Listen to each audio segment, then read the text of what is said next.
That passage Kathy just read to you captures Jesus' encounter with some hypocrites from his day.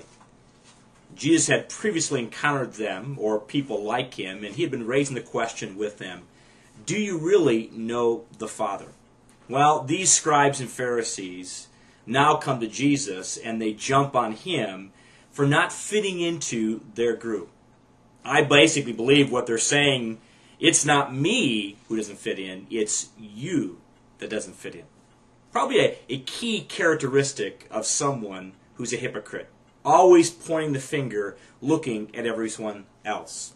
Well, these scribes and Pharisees come from Jerusalem to Capernaum with the supposed goods on Jesus.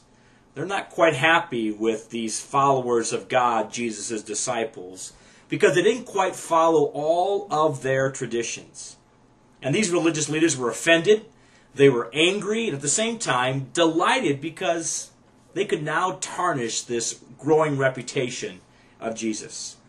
They were vindictive, angry accusers, hiding behind the mask of righteousness with their fingers pointed at Jesus and his disciples. Listen to the beginning of this encounter as captured in Matthew chapter 15, verses 1 through 2. Then some Pharisees and teachers of the law came to Jesus from Jerusalem and asked, "Why do your disciples break the tradition of the elders? They don't wash their hands before they eat." Now we know he's not talking here about hygiene. We're talking about these religious ceremonies of purification, these traditions of the elders that were the markings of the Pharisees that said, we're in and you're not. We kind of understand markings, don't we? I mean, we can think of potentially the different gangs we hear about, and we hear them say they have these colors that represent which group they belong to. That's kind of the picture here. The Pharisees had their markings. They were the separatists, and they prided themselves in it.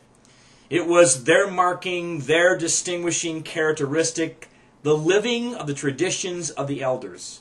And they did it with vigor, and they believed all serious, righteous people should do the same. Did you watch the balloon episode this past Thursday? Now, I was driving back from a meeting, and my phone rang, and sure enough, it was Christy calling to see if I was watching it unfold. I was on my motorcycle with the noise blowing in the background, so I said, no, obviously I'm not at home. I'm still on the road. But when I got back home, I sat down and I watched this drama unfold. It was kind of exciting. This balloon up in the air, some saying 8,000 feet, with a 6-year-old kid supposedly strapped to the bottom of it. And as that balloon came close to the ground, I have to admit, my heartbeat raised a tad bit. And I experienced a certain amount of anxiety as I watched the rescuers attempt to grab the ropes and secure the balloon. But I must admit something.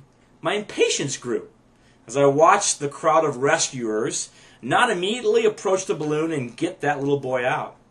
I found myself yelling at the TV, "Come on, guys, get that boy out." They seemed so cautious, and they seemed to wait an inordinate amount of time before they actually opened up the compartment. Well, you know the end of the story. Eventually they discovered that the boy wasn't on the balloon after all. It was empty.